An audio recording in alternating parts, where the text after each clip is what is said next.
नमस्कार दोस्तों आज हमारी आसपास की दुनिया जिसे आप कहते हैं ब्रह्मांड, उसके बारे में थोड़ी सी बात कर लेते हैं। ये विषय बड़ा कठिन सा है, पेचीदा है और इस पेचीदगी का समाधान करने के लिए चिंतक लोग, वैज्ञानिक लोग, शोधार्थी न जाने कितने बरसों से, और कुछ लोग तो ये भी कहते हैं सदियों से लगे हुए हैं। और कोई इसका जो आदि और अंत जो है इसका अभी तक वो नहीं पाया जा सका, इसलिए एक नया शब्द गढ़ दिया गया, अनंत, जिसका कोई अंत नहीं है। अनादि और अनंत कह दिया गया ताकि मामला निपट जाए। किसी भी शब्दों के एक जंजाल में हम उसको एक शीर्षक दे सकें कि ये अनादि और अनंत है। लेकिन ब्रह्मांड को समझना बहुत ज़रूरी है मित्रों।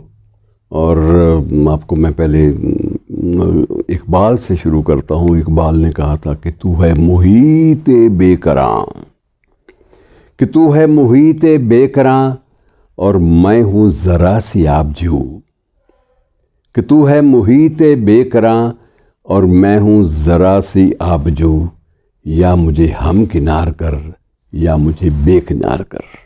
तो ये एक बड़ी पहेली थी, प्रश्न था जिसका समाधान ढूंढने के लिए इकबाल जैसे दार्शनिक कवि भी लगे रहे।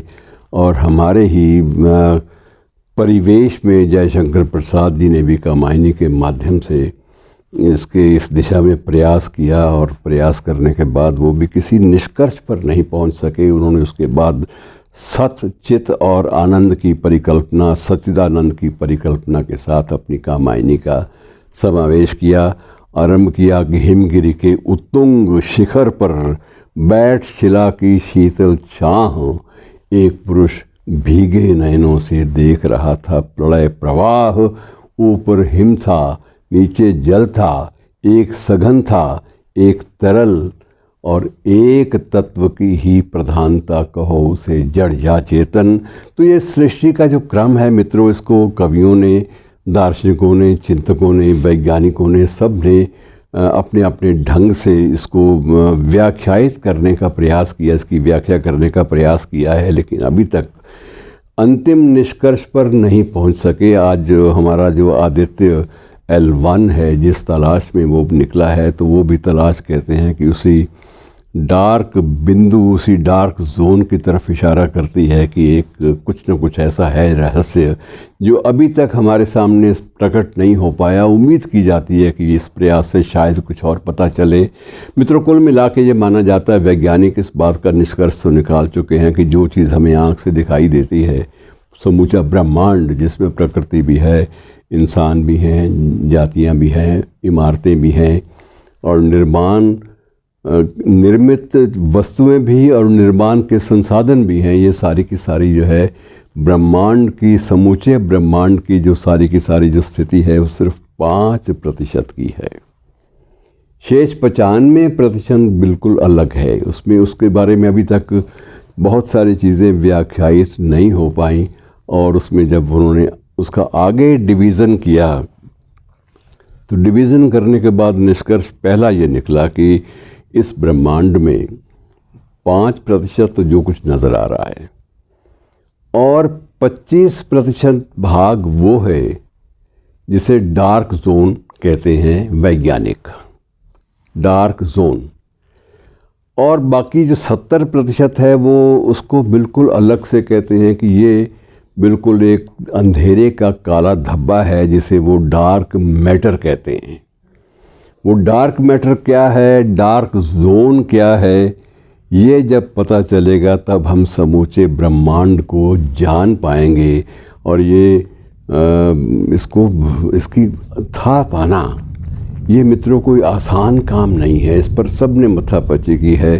और जब ये मनस्वी लोग जब तप करते हैं, और तब करने के बाद भी जब वो किसी निष्कर्ष पर नहीं पहुंचते, तो उसके बाद कोई ना कोई निष्कर्ष हवा में उछाल देते हैं कि जो पकड़ सको तो पकड़ लो भाई, हमें तो कुछ भी समझ में नहीं आया। इस बात के कुछ और भी उल्लेख, कुछ और भी इसके ऐसे मिलते हैं जो बार बार ये इस बात की ओर संकेत करते हैं कि ये ब्रह्मांड स्वयं ही अपने को खंडित करता है। माना गया है कि जो कुछ दिखाई देता है ये छोटे छोटे अणुओं को मिलाकर बना है, छोटे छोटे अणुओं, छोटे छोटे कणों को लेकर, उन कणों के सामंजस्य से, और उसके बाद आइंस्टाइन जैसों को बीच में हम घसीटने का प्रयास करें तो जो गुरुत्वाकर्षण है उसकी वजह से भी चीज़ें चलती हैं। हम अभी ये मान रहे हैं कि गुरुत्वाकर्षण का ही, ग्रेविटी जो है उसका ये एक कारण है कि ये सारे के सारे नक्षत्र बाकायदा आकाश में टिके हुए हैं। आकाश नाम की वस्तु का स्वरूप क्या है कोई नहीं जानता, लेकिन सब लोग अपने अपने ध्रुव पर कायम हैं। हर जब भी रात आती है आप देखते हैं सितारे वैसे के वैसे चमक रहे हैं, और हो सकता है कि उन सितारों की जो दुनिया हो उसमें कहीं आप भी चमक रहे होंगे, कहीं मंगल ग्रह की खोज, कहीं शुक्र ग्रह की खोज। ये जो अनवरत तलाश है मित्रों, अनवरत तलाश अपने अस्तित्व की, अपने मूल की, अपने स्वरूप की तलाश, ये कितनी गहरी आगे तक बढ़ चुकी है। और उसके बाद भी एक निष्कर्ष ये निकाला गया कि ये ब्रह्मांड ही है जो अपने आप को विखंडित करता है, तोड़ता है बार बार, और बार बार तोड़ने के बावजूद एक रहस्य जो अंधेरे कोने हैं, चाहे वो मन के कोने हैं, चाहे वो मस्तिष्क के कोने हैं, या विचारों के कोने हैं जो बिल्कुल अंधेरे में हैं, उनके बारे में कोई भी स्वरूप, कोई थाह नहीं मिलती। इसलिए हम इसे अनादि और अनंत का नाम दे देते हैं। धन्यवाद।